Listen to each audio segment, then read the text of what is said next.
মেদিনীপুরের আয়না চিরুন বাঁকুড়ার ওই ফিতা, যতন করে বাদলি মাথা তাও যে বাঁকা সীতা।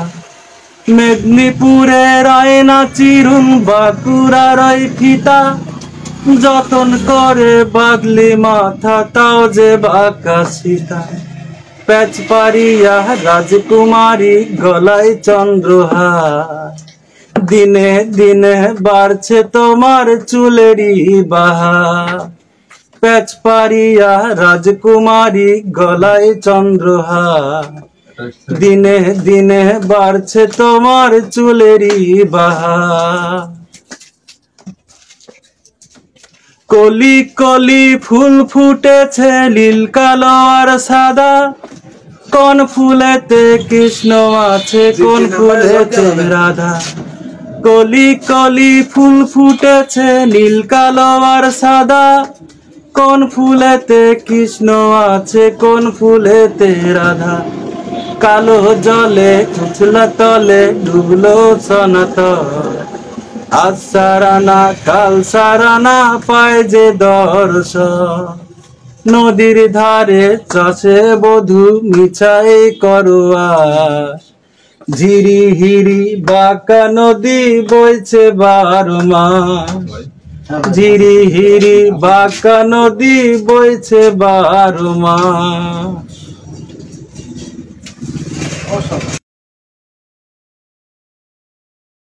আমরা কেন জানি ওই একটা সিন্ডিকেট, একটা বৃত্ত, এই বৃত্তর ভিতর থেকে বের হতে পারছে না। যদি কোন কেমন কি কোন তো একটু ভাঙায় কোন বলতে পারবো। অনেক উদাহরণ আছে। ধরেন আপনি একটা চায়ের দোকানে গেছেন, তো চায়ের দোকানে গিয়া আপনি চা খাইলেন, কলা পাউরুটি খাইলেন, চায়ের কাপটা কি করলেন, 1 টাইম কাপ, সেটা চাটা খাওয়ার পরে ফালাই দিলেন, সাইডে ফালাই দিলেন। তারপরে কি হইলো, কলাটা খাইলেন, ছিলে টিলে খাইলেন, খাওয়ার পরে কলাটা ছুঁড়ে ফেলাই দিলেন।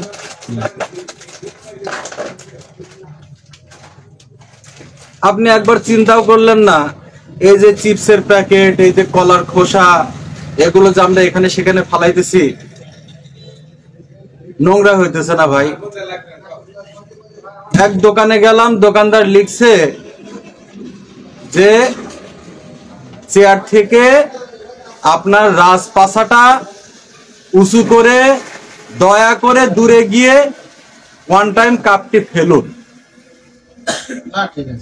লোকটা ওই দোকানদার আর কি কেন লিখছে এটা? আমাদের খাসলতের কারণে লিখছে। আমাদের খাসলত তো ভালো না। আমি প্রতি বছরই কুয়াকাটা যাই, কক্সবাজার যাওয়া কম হয়, অনেক দূরের পথ। আমার বাড়ি থেকে কুয়াকাটা কাছে, সেখানে যাই। ভাই 20টারে 20 রাখে নাই ভাই। পানির বোতল, সফট ড্রিঙ্কসের বোতল, চিপসের প্যাকেট, 1 টাইম প্লেট, 1 টাইম খাবারের প্যাকেট, একেবারে সয়লাভ করে দিছে রে ভাই। আপনি সমুদ্রে গোসলে নামবেন, ওই ঢেউয়ের সাথে কি আসে? আগে তো ঝিনুক আসতো, আর এখন ঢেউয়ের সাথে ড্রিঙ্কসের বোতল আসে। বুঝছেন ব্যাপারটা? আমরা বাড়াইতে পারি নাই, সভ্য হইতে পারি নাই। আমাদের অভ্যাস যেখানে খাই সেখানে হাগি। খাবো এক জায়গায়, একটু দূরে গিয়ে হাগ রে বাপ, না, যেখানে খাইতে হইব সেখানে হাঁকতে হইব। নোংরা জাতি, নোংরা একটা জাতি। আমরা অনেক কিছু থেকে বাইর হইতে পারি নাই। আর কি কমু? এক ভদ্রলোক বাসের মধ্যে পান খাইলো আমার সামনে, মুখের মধ্যে কাগজ থেকে কাগজটা ছাড়াইয়া পানটা মুখের ভিতর নিল, বোটার সঙ্গে চুন লাগানো, চুনটা করে দাঁতে লাগাইলো, লাগানোর পরে বোটার সঙ্গে আরো কিছু চুন থেকে গেল, ওইটা আঙ্গুল দিয়ে দাঁতে আবার নিল, নেওয়ার পরে এই বাসের সিটের সাথে এরম করে মুছে দিল সামনের সিটের সাথে। ট্রেনে চড়লে পরে কোনো কাম নাই, ট্রেনের সিটের কোনো জায়গায় যদি একটু ফুটা দেখছে ওর মধ্যে আঙ্গুল চালাইতে হবে।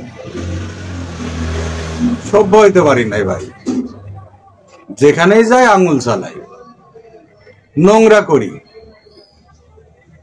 পাবলিক টয়লেটে গেছেন কোনো দিন? আমার তো ইমার্জেন্সি না হলে পরে পাবলিক টয়লেটে ভাই আমি যাই না। কেউ শখ করে পাবলিক টয়লেটে যায় না রে ভাই, ভয়াবহ অবস্থা।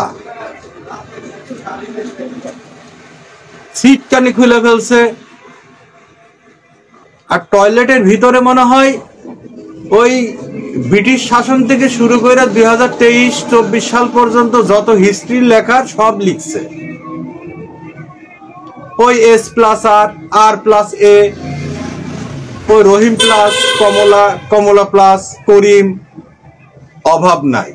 আবার অনেক সাংকেতিক ছবি আঁকানো ভাই পাবলিক টয়লেট। এগুলো কারা করে? কুত্তা বিলাই তো করে না, মানুষ করে। এই আমরা করতেছি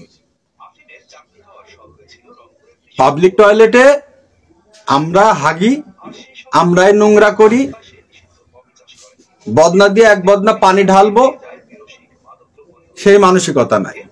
এখন কইলেই তো কইবেন যে দেশ তো অনেক উন্নত হয়েছে, জিডিপি প্রবৃদ্ধি অনেক,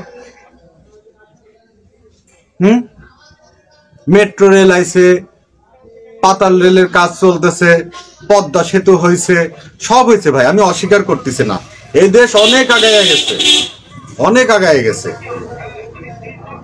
সব আগাইছে। আমরা তো আগাইতে পারি নাই ভাই, আমরা আগাই নাই। ওই 50 বছর আগে যে নোংরা ছিলাম, অসভ্য ইতর ছিলাম, এখনো তাই আছে। এই 2024-এ এসেও সেই তাই আছে। জাপানের উদাহরণ দেন, তাহলে আমরা তো জাপান আর কয়েকদিন পরে জাপান হয়ে যাব। তাহলে সত্যই ভাই জাপান হয়ে যাব। জাপান হওয়া খুব সোজা। কেমনে সোজা কইমু? কেমন কেমন করে জাপান হইতে হইব? ফ্ল্যাগটারে, জাপানের ফ্ল্যাগ আর বাংলাদেশের ফ্ল্যাগের মধ্যে কোনো তফাৎ নাই, খালি কালারে তফাৎ। তো জাপানের যে সাদা অংশটা, ওইটারে বাংলাদেশের পতাকায় কি করতে হইব? সাদা বানায় ফেলতে হবে। সবুজটারে সাদা বানাইলে তো জাপান হয়ে গেল। ইজি একটা পদ্ধতি, তাই না? জাপানের পতাকার মাঝখানেও লাল, আমাদের পতাকার মাঝখানেও লাল। ওদের পতাকার বাইরেরটাই সাদা আর আমাদের পতাকার বাইরেরটাই সবুজ। এই তো পার্থক্য।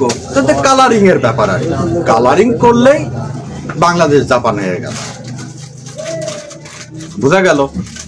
যাই হোক, অনেক কথা বলে ফেললাম, অনেক সময় নিয়ে ফেললাম, আপনাদের মূল্যবান সময়।